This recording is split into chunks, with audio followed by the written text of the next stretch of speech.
A Rita já leu aqui um pouquinho da passagem que nós vamos ler em Atos 2. Eu hoje gostava de falar de 10 perguntas, 10 questões sobre o Espírito Santo, sobre o dia de Pentecostes e sobre o Espírito Santo. E nós vamos refletir sobre isto. Nós já lemos aquele texto, mas vamos ler também Atos 2, no versículo 1 até ao versículo 4. Por favor, podem abrir a vossa Bíblia. Se não tiverem Bíblia, podem ir ali no instante comprar uma rapidinho, ali ao irmão Carlos, que ele vende já uma Bíblia. Atos 2, versículo 1 ao 4, diz assim: Quando chegou o dia da festa do Pentecostes, estavam todos reunidos no mesmo lugar. De repente veio do céu um ruído semelhante ao de um vento forte, que ressoou por toda a casa onde se encontravam.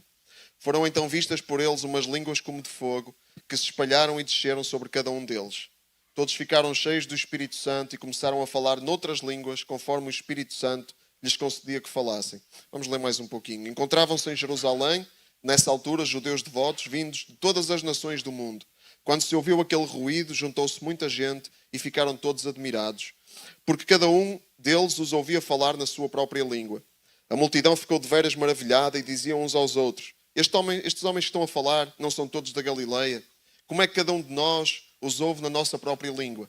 Há aqui gente que veio da Pártia, da Média, do Elã, da Mesopotâmia, da Judeia, da Capadócia, do Ponto, da Ásia, da Frígia, da Panfília, do Egito e das regiões da Líbia, que ficam perto de Cirene, e alguns vieram de Roma. Uns são judeus e outros convertidos à religião judaica. Alguns ainda vieram de Creta e outros da Arábia. Todos nós os ouvimos nas suas próprias línguas falar de coisas maravilhosas que Deus tem feito. Estavam todos muito admirados, sem saberem o que pensar, e perguntavam-se: que quer isto dizer?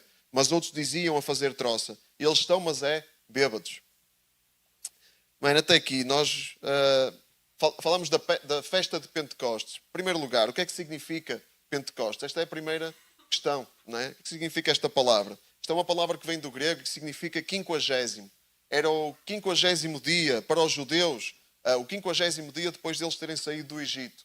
E foi o dia em que Deus ordenou uma festa, que era a festa das primícias, a festa dos primeiros frutos, que os judeus ainda celebram. E então, por isso é que havia muita gente em Jerusalém. Era uma festa de peregrinação em que todos os que podiam iam a Jerusalém e concentravam-se em Jerusalém. Por isso é que havia tanta gente, tantos sítios diferentes, tantas nações diferentes, tantas civilizações diferentes. Também os judeus falam no dia de Pentecostes como a comemoração do dia em que Deus deu a Moisés as tábuas dos 10 mandamentos. Também é algo que eles celebram neste dia. E então é isto que nós, é esta informação que nós temos sobre Pentecostes da parte dos judeus. Mas o que é que aconteceu em Pentecostes para fazer com que nós, cristãos, que não somos judeus, celebremos este dia? O que é que aconteceu em Pentecostes? A primeira questão era o significado. A segunda, o que é que aconteceu?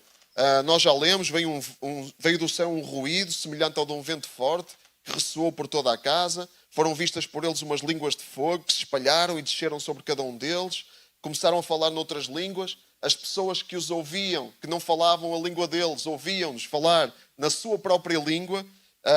E então há quem fale disto como um reverter daquilo que aconteceu na Torre de Babel. Na Torre de Babel Deus confundiu as línguas. Em Pentecostes Deus tornou as línguas todas inteligíveis para toda a gente que ouvia, como se estivessem a falar na sua própria. O que é uma curiosidade e é algo de muito interessante. Então, pensando nisto, qual é o primeiro fruto de Pentecostes? Qual é o primeiro fruto de Pentecostes, daquilo que o Espírito Santo fez? Qual foi a primeira coisa que o Espírito Santo fez?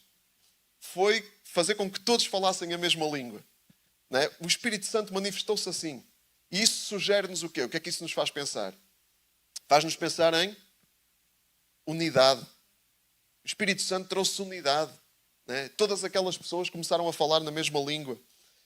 E em Pentecostes, Deus ele manifesta-se como um Deus que quer unir todas as nações. E nós vemos isso na Bíblia, e lá no fim, em Apocalipse, vemos que Deus, vemos uma grande multidão. João conta-nos a sua visão, uma grande multidão de todos os povos, línguas, tribos e nações.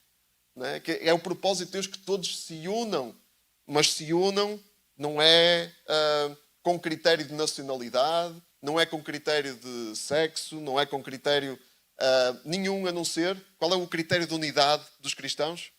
Qual é a base da unidade dos cristãos? Cristo, não é? Simples. É Cristo, a base da unidade dos cristãos. E na igreja que o Espírito Santo veio inaugurar, né? O Espírito Santo veio com poder para que a igreja explodisse no dia de Pentecostes. E na igreja que o Espírito Santo veio inaugurar, todos são um em Cristo. E é isso que o apóstolo Paulo diz em Gálatas, no capítulo 3. Pela fé que vos une a Jesus Cristo, são todos filhos de Deus. Com efeito, todos os que foram batizados em Cristo revestiram-se das qualidades de Cristo. Não há diferença entre judeus e não judeus, entre escravos e pessoas livres, entre homem e mulher, agora constituem um todo em união com Cristo Jesus. É este o propósito de Deus. O Espírito Santo traz unidade. Por isso é que na bênção apostólica nós dizemos a comunhão do Espírito Santo. Não é? Porque o Espírito Santo quer trazer comunhão às pessoas em Cristo, com Cristo como base. E é isso que Paulo escreve aos Efésios também, para que pudesse acontecer na igreja. Esforcem-se, dizia ele, por conservar a unidade que vem do Espírito, vivendo em paz uns com os outros. Há um corpo, há um só corpo, há um só Espírito, do mesmo modo que a esperança para a qual foram chamados é uma só. Existe um único Senhor, uma única fé e um único batismo. Nós já vimos também em Atos, no capítulo 1, versículo 8, que o Espírito Santo de Deus, que Jesus diz aos discípulos para esperarem o Espírito Santo, para quê? Para que é que eles estavam à espera do Espírito Santo? Qual era a ideia? Era sentirem assim uns calafrios, não era? Sentirem assim umas emoções fortes, um arrepio na espinha. Era isso, não é? Foi isso que o Espírito Santo veio fazer. Às vezes é isso que a gente acha que o Espírito Santo veio fazer. Vem-nos dar assim uma emoção. Também faz isso. Não é? Mas não é esse o propósito principal. Receberão poder ao descer sobre vós o Espírito Santo e depois serão minhas testemunhas. Onde? Onde? Jerusalém, Judeia, Samaria e até os lugares mais distantes do mundo. Então, em todo lugar, o Espírito Santo vem dar poder à igreja para a igreja testemunhar de Cristo. E quando Pedro se levantou lá no dia de Pentecostes, porque depois da passagem que lemos, vemos que Pedro se levantou, né? Diz aqui no versículo 14. Então Pedro levantou-se com os outros 11 apóstolos e disse em voz alta à multidão, depois diz aquilo que a Rita leu. Isto é o cumprimento de uma promessa que Deus fez ao profeta Joel. Não é? Deus diz que nos últimos dias espalharei o meu espírito. Estou a ler no versículo 17. Espalharei o meu espírito sobre toda a humanidade. Os vossos filhos e filhas profetizarão. Os jovens terão visões. Os velhos terão sonhos. Espalharei o meu espírito também sobre os meus servos e servas. E eles hão de profetizar em meu nome naqueles dias. Farei ver maravilhas lá em cima no céu e sinais cá embaixo na terra, sangue, fogo e nuvens de fumo. O sol ficará escuro, a lua cor de sangue, antes que chegue o grande e glorioso dia do Senhor. Todos aqueles que invocarem o nome do Senhor serão salvos. Amém? Então Pedro, ele veio trazer uma mensagem à igreja. E mais abaixo, no versículo 36, depois dele falar tudo aquilo que se estava a cumprir naquele dia, tudo aquilo que Deus estava a fazer através da história do povo de Israel até aquele dia, Atos 2,36. Leiam bem. Portanto, que todo o povo de Israel fique bem ciente que esse mesmo Jesus que vocês crucificaram, Deus o fez Senhor e Messias. Qual é o objetivo de Pentecostes? Qual é o objetivo principal de Pentecostes, da vinda do Espírito Santo? Qual é o objetivo do Espírito Santo? Que o nome de Cristo seja glorificado. Seja anunciado, seja glorificado. Foi isso, é essa a nossa mensagem. A nossa mensagem é Cristo. Qual é a mensagem de um cristão que tem o Espírito Santo? Jesus Cristo, é que Jesus Cristo é Senhor. É uma mensagem simples, Jesus Cristo é Senhor. Ele morreu e ao terceiro dia ressuscitou, morreu pelos nossos pecados, ao terceiro dia ressuscitou, ele subiu aos céus, como ouvíamos na semana passada, e está em poder à direita do Pai, e ele enviou o seu Espírito Santo para que a obra de Jesus Cristo possa continuar. E quem é que está aqui para fazer a obra de Cristo? Ninguém. Nós, a igreja. Jesus, ele diz-nos claramente isto. Ele diz-nos claramente isto em João 15, 26. Quando vier o defensor, o Espírito Santo no grego, defensor é o parakletos, não é? Que tem muitos significados além de defensor. É uma palavra muito rica em grego. Ajudador, defensor, advogado. Uma palavra muito rica. Hei de enviar de junto do Pai o Espírito da verdade que procede do Pai, há de dar testemunho acerca de quem? Acerca de mim, acerca de Cristo. É sobre Cristo que o Espírito Santo vem testemunhar. Tudo o que sai de Cristo, tudo o que sai disso, tudo o que desvia o foco de Cristo, podem ter a certeza, irmãos, não é do Espírito Santo. Podemos ter a certeza absoluta, porque é claro, Jesus é claro. Então, quinta pergunta, quem é o Espírito Santo? Quem é o Espírito Santo? Que ser é este? Não é? Uma das passagens mais flagrantes da Bíblia que mostra que quem é o Espírito Santo está em Atos 5. Podemos ir a Atos 5? É um episódio que nos faz... que nos põe em sentido, que nos faz ficar com algum temor, mas que nos mostra claramente quem é o Espírito Santo. Atos 5, versículo 1, vamos ler este episódio. Diz: ora, um certo homem chamado Ananias e sua mulher Safira venderam também uma propriedade. Ele ficou com uma parte do dinheiro e entregou a outra aos apóstolos. Safira concordou. Então Pedro perguntou a Ananias: por que é que te deixaste tentar por Satanás e mentiste a quem? Ao Espírito Santo, ao guardares para ti uma parte do dinheiro que recebeste pela venda da propriedade. Se não a vendesses a propriedade, ela continuava a ser tua. E depois de a venderes, o dinheiro também era teu. Porque foi então que resolveste fazer isso? Fica sabendo que não mentiste aos homens, mas a Deus. Então eles mentiram ao Espírito Santo e por isso mentiram a Deus. O Espírito Santo é Deus. O Espírito Santo é Deus, irmãos. É Deus como Jesus Cristo é Deus e o Pai é Deus. E os três são um. São a Trindade. E há grupos que põem o Espírito Santo assim numa categoria à parte, como se o Espírito Santo fosse assim uma força, não é? Tipo a Guerra das Estrelas, não é? Como se fosse uma força que anda aí, não se sabe muito bem onde anda aí, que não tem personalidade, mas o Espírito Santo tem. O Espírito Santo é pessoa, é uma das pessoas da Trindade. Por isso é que Pedro diz aqui: vocês mentiram ao Espírito Santo, então mentiram a Deus. E o Espírito Santo, ele é eterno, como Deus é eterno, e ele esteve sempre cá. Ele não chegou no dia de Pentecostes. O Espírito Santo sempre esteve cá, como Deus sempre esteve cá. O que aconteceu em Pentecostes foi que o Espírito Santo veio com poder encher a igreja, né? Veio com poder inaugurar a igreja. Mas o Espírito Santo nós vemos no Velho Testamento várias. Aliás, na criação, o Espírito de Deus estava onde? Pairava sobre as águas, né? O Espírito Santo já estava lá na criação, no princípio. E o Espírito Santo sempre esteve na história de Israel. Deus, havia pessoas particulares que Deus enviava o seu Espírito Santo, e elas eram cheias do Espírito Santo. O Velho Testamento usa uma expressão muito interessante, que é: o Espírito Santo apoderou-se de pessoas. Por exemplo, Sansão, o Espírito Santo apoderou-se de Sansão. De Saúl foi cheio do Espírito Santo. David, até pessoas anónimas, como os ajudantes de Moisés, em Números 11:25.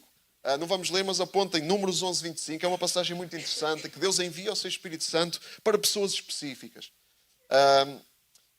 Agora, o que o profeta Joel anunciou é que o Espírito Santo viria ao dia em que o Espírito Santo seria derramado sobre toda a carne, sobre todos aqueles que clamassem pelo nome do Senhor. Não é sobre toda a gente. O Espírito Santo vem em quem abre a porta do seu coração para o receber. Então o Espírito Santo, ele quer encher-nos, mas é preciso que nós possamos abrir o nosso coração, receber Jesus como nosso Senhor, e aí nós temos a certeza que o Espírito de Deus, ele habita em nós. Então, é para toda a humanidade, mas para aqueles que invocarem o nome do Senhor. Só esses é que serão salvos. Está à disposição de todos, mas só aqueles que invocarem o nome do Senhor é que serão salvos. E são esses que recebem o Espírito Santo. Nós vemos no versículo 37, vamos voltar a Atos 2, por favor. Nós vemos no versículo 37, quando as pessoas ouviram a pregação de Pedro. Pedro era um homem transformado aqui, não é? Já não era aquele que negou Jesus, aquele homem temeroso. Ele foi transformado aqui. O Espírito Santo fez uma obra nele de transformação. E quando as pessoas ouviram a pregação de Pedro, que não foi a pregação de Pedro, foi o Espírito Santo que falou através de Pedro, perguntaram a Pedro e aos outros apóstolos: irmãos, versículo 37, que devemos fazer? Qual é a nossa resposta? Qual é a nossa resposta ao Espírito Santo? O que é que o Espírito Santo quer produzir? O que é que vamos responder? Perguntaram eles. E Pedro respondeu. O que é que Pedro respondeu? Arrependam-se, batizem-se, sejam perdoados pelos pecados e arrependam-se, cada um seja batizado em nome de Jesus Cristo, para que Deus vos perdoe os pecados e receberão o dom do Espírito Santo. Então, nós, quando nos arrependemos da nossa vida passada, de tudo o que é a nossa vida sem Deus, e quando nos arrependemos, nós damos lugar a Jesus na nossa vida. Ele torna-se o Senhor da nossa vida. Nós arrependemos, invocamos o nome do Senhor, depois somos batizados em nome de Jesus Cristo. Amém? Temos esse mandamento de Jesus, essa ordenança de Jesus para descermos às águas e com isso proclamarmos a nossa purificação, porque descemos às águas e morremos, o nosso velho homem morre e depois, quando subimos, isso simboliza um novo nascimento, né? Que somos pessoas novas, criaturas novas. E vivemos uma vida de ressurreição com Cristo. É isso que simboliza esse ato. E sejam perdoados pelos pecados, Deus perdoa os nossos pecados e recebemos o dom do Espírito Santo. Então o Espírito Santo, ele vem para a vida de todo aquele que se converte, todo aquele que recebe Jesus. Está aqui a promessa, é Pedro que diz, é a palavra de Deus que diz. A palavra de Deus diz, receberão o dom do Espírito Santo. Todos recebem o dom do Espírito Santo quando se arrependem e são perdoados pelos seus pecados. Amém, irmãos? Amém. Então o que é que acontece quando o Espírito Santo vem? Como é que se manifesta o Espírito Santo? O que é que acontece? Não é? Como é que nós vemos que o Espírito Santo está a agir? O louvor fica agradável, não é?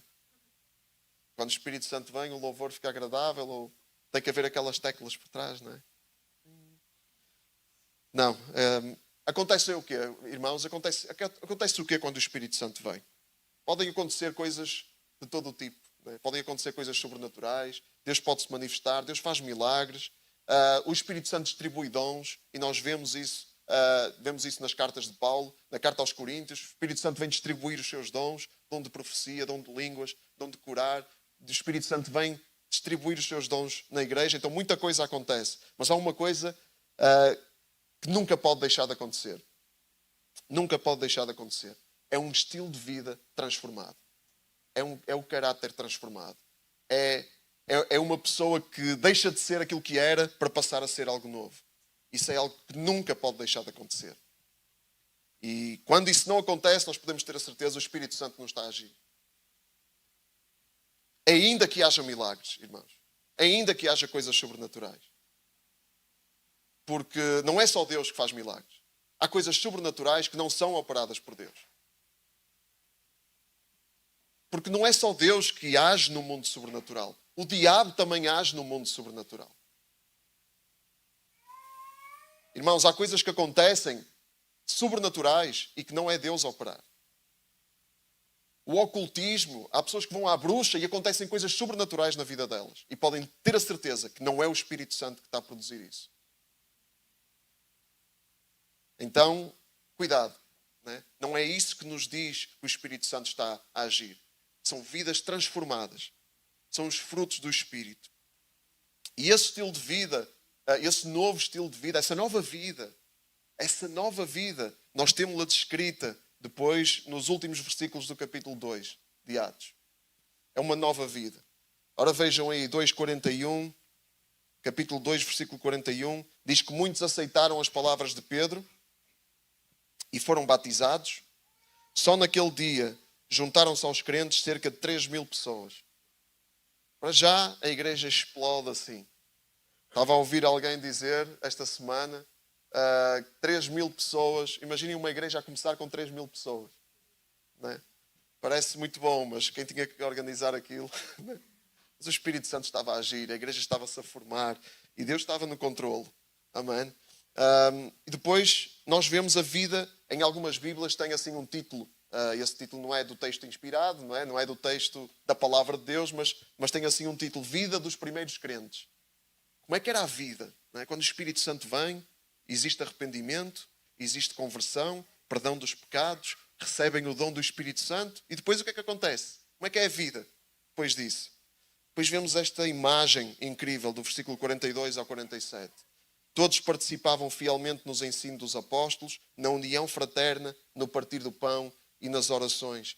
Quem tem o Espírito, irmãos, partilha a vida. Amém? Todos participavam. Quem tem o Espírito Santo envolve-se. Envolve-se, em primeiro lugar, no ensino e no estudo da palavra de Deus. O ensino dos apóstolos. Isto é a base. É a base, irmãos. O Espírito Santo, ele fala-nos principalmente através da palavra de Deus. E tudo que o Espírito Santo nos fala tem que estar em conformidade com a palavra de Deus. Certo? Porque se não for, podemos ter a certeza que não é o Espírito Santo a falar. É a nossa emoção, é alguma coisa, enfim, é um sentimento, até pode ser uma doença mental. Não é? Agora, uma coisa que é facto é que o Espírito Santo sempre fala de acordo com a palavra de Deus e nunca contra ela. E a palavra de Deus, mas é o meio privilegiado, nós temos a palavra de Deus que é Deus a falar connosco, Deus a transmitir-nos a palavra que está no seu coração. E é isso a base. E então todos participavam na união fraterna, havia unidade, no partir do pão, nas orações. Irmãos, nós às vezes lemos isto e pensávamos, eles eram perfeitos, aquela igreja ali era perfeita, a igreja primitiva era ótima, é um sonho. Ali não havia... Não, irmãos, nós vemos depois nas cartas que havia profundas imperfeições. Eles não eram mais do que nós. Irmãos, o mesmo Deus, o mesmo Espírito Santo que eles tinham, é o mesmo Espírito Santo que está aqui hoje. Amém? Então nós vivemos uma nova vida. Não é porque somos pessoas perfeitas e vivemos uma nova vida, isso não significa que não vão haver problemas e não vamos cometer erros. Todos vamos, mas o Espírito Santo está cá para nos aperfeiçoar e nos trabalhar. E o que nós temos de fazer é o quê? Irmãos, é dar lugar a Ele. É submeter-nos ao Espírito Santo com humildade nos nossos corações. Isso é o principal. Depois, quem tem o Espírito Santo vê, sim, coisas sobrenaturais a acontecer, porque diz que pessoas andavam impressionadas com o que se estava a passar. Deus fazia muitos sinais milagrosos e maravilhas por meio dos apóstolos. Acreditamos que Deus faz milagres, irmãos? Acreditamos que Deus é o mesmo? Não vejo nada que diga que Deus deixou de fazer milagres. Aliás, há muitos testemunhos de muitos milagres que acontecem, porque Deus, o Espírito Santo de Deus é o mesmo. O Espírito Santo de Deus é o mesmo que estava ali. Ele é o mesmo que está aqui hoje. Nós não temos que andar sempre atrás de milagres, só para ver milagres. Mas acreditamos que Deus, ele, segundo a sua vontade, Ele pode operar. Pode operar coisas sobrenaturais. Eles viviam unidos, no versículo 44, punham em comum tudo o que possuíam, vendiam as suas propriedades e dividiam o dinheiro entre todos, de acordo com as necessidades de cada um. Isto sim, irmãos, isto temos que andar muito para chegar aqui. Isto é um nível de comunidade e de comunhão e de partilha. Claro que nós temos de adaptar isto ao nosso tempo, não é? E o que está a dizer aqui é que eles vendiam aquilo que tinham a mais para que ninguém passasse necessidades. Esse princípio é aquilo que nós temos de aplicar aqui.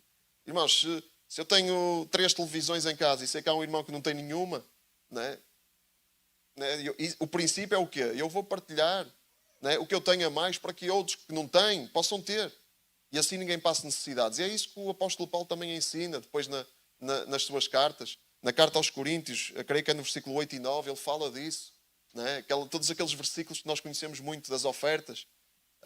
Cada um desses segundo as suas possibilidades, não com tristeza, mas com alegria. Né? E cada um dê, porque Deus vai fazer superabundar. Né? Deus vai dar mais ainda para que possamos continuar a ser generosos. E podemos confiar nisso. Podemos confiar nisso porque o Espírito Santo de Deus cuida de nós. Diz que eles, no versículo 46, que se reuniam no templo, partiam o pão numa casa, noutra, comiam juntos, que é o que muitos de nós, aqueles que podem, vão fazer a seguir. Né? Comiam juntos com simplicidade e alegria de coração. E essa prática de comer juntos, de estar à mesa, é muito importante, irmãos, aqui e nas nossas casas, na nossa vida, nós praticarmos hospitalidade, convidarmos pessoas. Ainda o pastor João Martins falava disso há 2 semanas atrás, foi há 2 semanas, né? 2 ou 3, que ele esteve aqui. E a mesa é uma componente fundamental da vida com Deus, não é? Nós recebemos pessoas em casa e até aquelas pessoas que nós menos intimidade temos, porque a nossa tendência é o contrário, não é? É convidar aqueles que nós já estamos à vontade, conhecemos bem, abrimos a porta, estamos à vontade. Não, mas Deus desafia-nos, irmãos, a fazermos algo noutro nível, que é convidarmos aqueles que nós nunca conversamos, mas que queremos conhecer, queremos conversar. Então dizemos, olha, venha à minha casa comer. Irmãos, isto é ser igreja. Não é? Eu acredito profundamente. E vemos isso, irmãos. A mesa traz uma partilha, traz uma intimidade. Sentar com alguém à mesa é criar uma intimidade que dificilmente se cria noutros contextos. Não é? Baixamos as defesas, estamos ali todos a comer, não é? E a rir, e a contar histórias, e a conhecermos melhor. E vamos fazer isso, irmãos. Isso é fruto do Espírito Santo também. Depois diz no versículo 47 que davam louvores a Deus, tinham a simpatia de todo o povo. Cada dia que passava, o Senhor aumentava o número dos que recebiam a salvação. Então o Espírito Santo traz esta multiplicação também. Porque quando nós vivemos a vida da fé, quando nós vivemos mesmo a vida da fé, com todas as nossas falhas, limitações e imperfeições, Deus, Ele vai honrar isso acrescentando mais gente. Diz aqui, irmãos, que Deus, o Senhor, aumentava o número dos que recebiam a salvação. E é essa a vida no Espírito, é essa a vida transformada que o Espírito de Deus quer trazer. E se estamos a viver de forma diferente, irmãos, nós temos que ajustar a nossa vida por estes princípios. E o Espírito Santo pode nos dar poder para nós vivermos de forma diferente. Porque o Espírito Santo, ele não apenas ele traz revelação da vontade de Deus, mas ele também nos capacita. Ele também nos dá poder para nós fazermos a vontade de Deus. Então é tudo dele. A revelação do que nós temos de viver é dele, e a capacitação para nós vivermos o que ele diz que nós temos de viver também é dele. E o que nós temos de fazer é pôr a nossa fé nele, não na nossa capacidade, mas nele. Todas as coisas são possíveis. Irmãos, como é que se manifesta o Espírito Santo? Já respondemos a esta pergunta.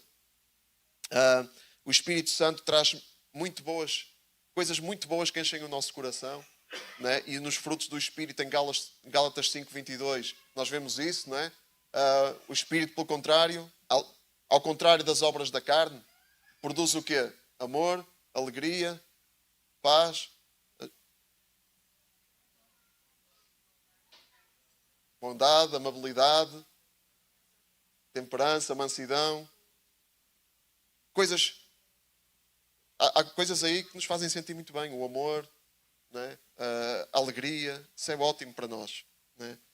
Quem é que não quer ter o coração cheio de amor e de alegria e de paz? Depois vêm as outras coisas, não é? Paciência, não é? Já não é tão agradável, não é? Ter de esperar. Domínio próprio também não é nada de agradável, não é? Não, é uma luta constante. Não é? Temperança, mansidão. Não é? Isso não são coisas que têm a ver com a nossa carne, não são coisas que combinam com a nossa carne. E então, irmãos, esta vida com o Espírito Santo é complicada também. Não é? Exige luta, irmãos. Nós não devemos viver segundo as inclinações da natureza humana. Se vivermos conforme tais inclinações, estão a caminhar para a morte. Mas, se pelo Espírito fizerem morrer as ações pecaminosas, então viverão. Todos os que são guiados pelo Espírito são filhos de Deus. Irmãos, aqui fala da nossa parte nisto. Se fizerem morrer, se pelo Espírito, não pela nossa força, mas pelo Espírito, fizerem morrer as ações pecaminosas, então viverão. Nós temos de participar nisso, irmão. Não podemos ficar à espera que o Espírito Santo faça tudo sozinho. Nós temos que participar nessa mortificação. Temos que participar nesse processo. Nós não podemos, não podemos deixar de ser ativos nisso. E nós não queremos, irmãos, nós gostávamos que o Espírito Santo de Deus nos transformasse assim, sem processo. Né? Sem processo. Num evento assim, e de repente as lutas acabavam. Isso vai acontecer, né? As lutas vão acabar. Mas é quando a gente partir. Né? Quando a gente partir deste mundo, aqueles que forem para a glória, né? Que tiverem o Senhor Jesus como seu Senhor e Salvador, as lutas aí vão acabar todas. Né? Mas até esse dia, a luta é para travar. Estamos prontos, irmãos?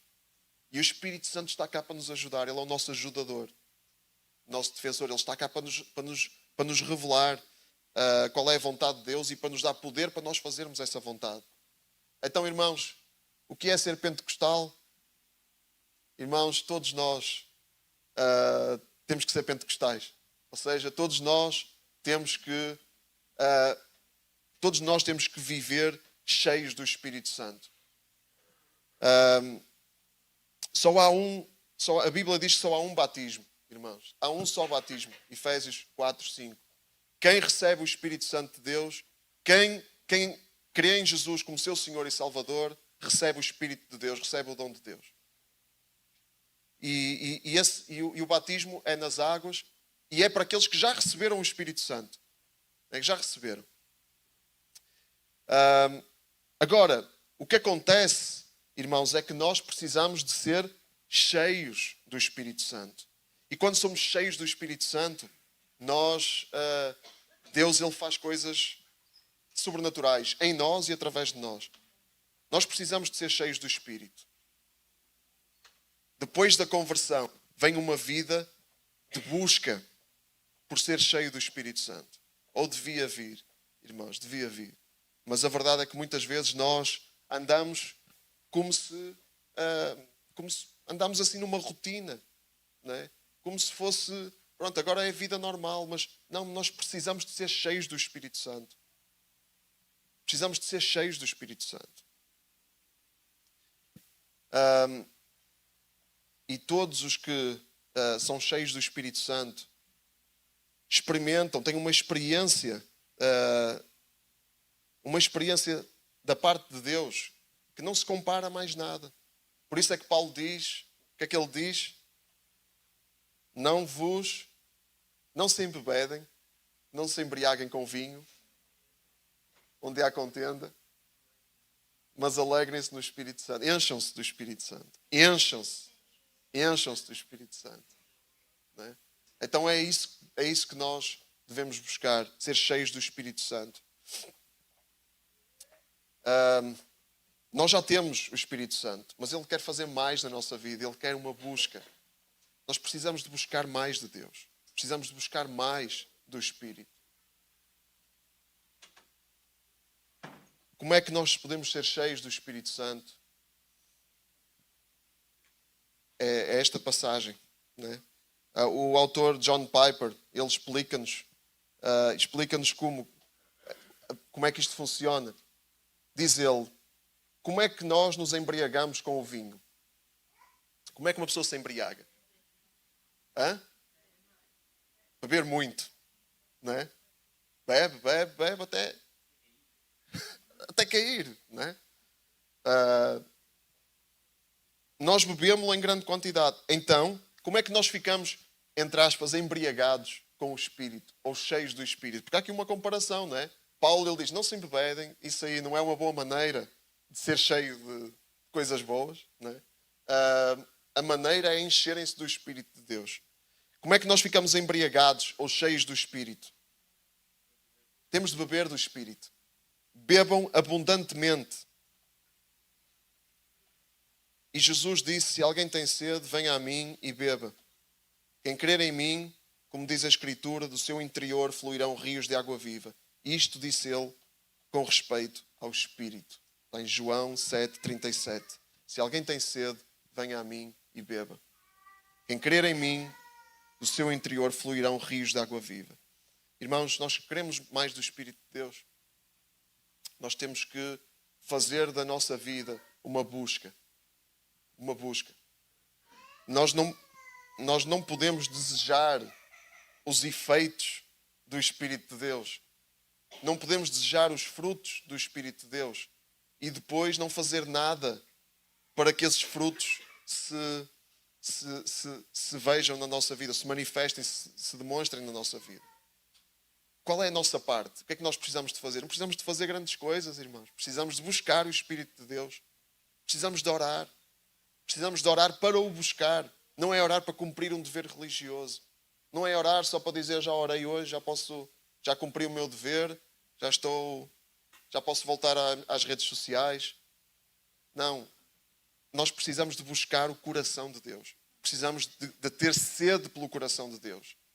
Irmãos, e se nós não temos essa sede, nós precisamos de pedir a Deus que Ele crie essa sede em nós. Porque Ele pode nos criar essa sede em nós.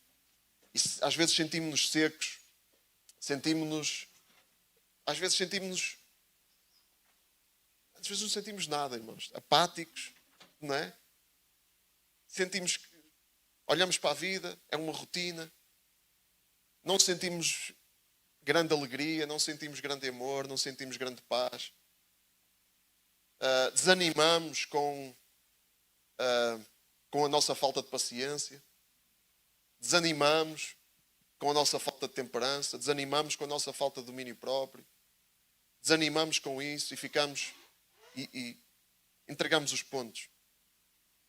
Mas Deus, irmãos, Ele quer nos animar a nós não desistirmos de o buscar, porque Ele quer fazer coisas transformadoras na nossa vida. Mas vamos ficar de pé, irmãos, e vamos orar nesse sentido.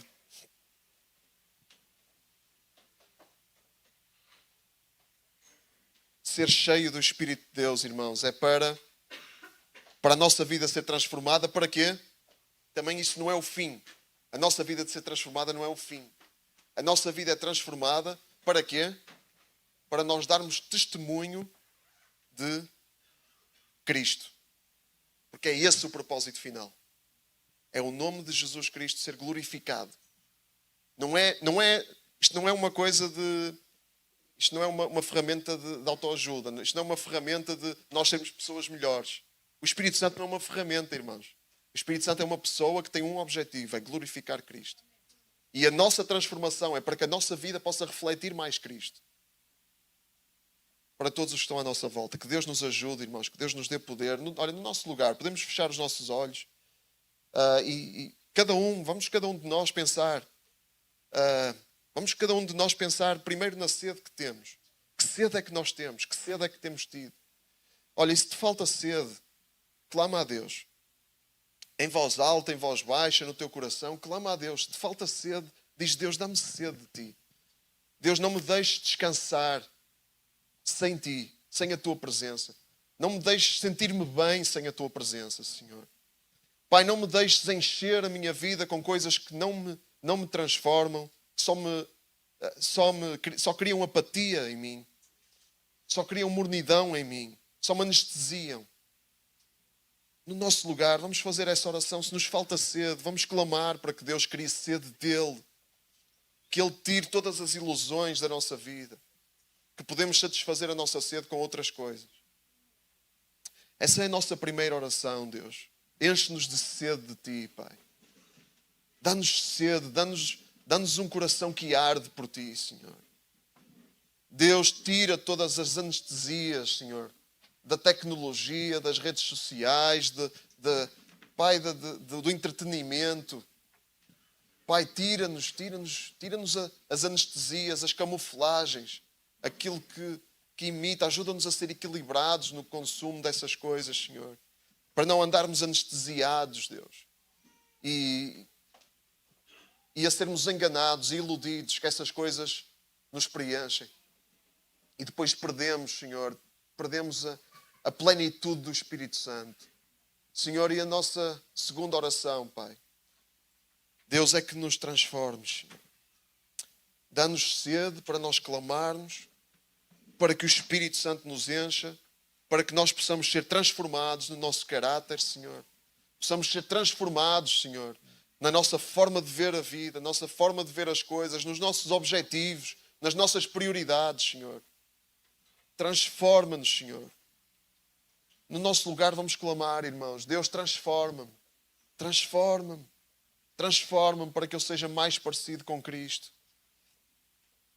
Teu Espírito Santo produza isso em nós, em cada um de nós, Senhor. Em nome de Jesus. E a nossa terceira oração, Senhor, é que em tudo Cristo seja glorificado. É esse o nosso desejo, esse é o nosso objetivo. E se não é, corrige-nos, Senhor. Corrige esse objetivo em nós, Senhor. Pai, que não seja, que a transformação que Tu operas em nós não seja para nosso orgulho, não seja só para exibirmos isso diante dos outros, Senhor. Mas seja para nós entendermos, Pai, que Cristo, Ele quer ser revelado através de nós. Pai, Cristo, Ele quer ser revelado ao mundo, Senhor. A criação geme, Senhor, todos à nossa volta, as pessoas que estão à nossa volta, elas precisam do nosso testemunho, Senhor. Elas precisam, Senhor, da nossa proclamação. Elas precisam, Senhor, das nossas ações, das nossas boas obras, Pai, que Tu já preparaste para nós andarmos nelas, Senhor. E que Cristo seja glorificado nisso. Irmão, vamos orar. No teu lugar, ora para que Cristo seja glorificado através da tua vida. Pai, que seja esse o nosso objetivo, Senhor. Ao procurarmos e buscarmos ser cheios do Teu Espírito, Senhor. Que o nome de Cristo seja glorificado, Pai. Em nome e no poder de Jesus. No nome e no poder de Jesus, Senhor. Aleluia, Senhor. Aleluia.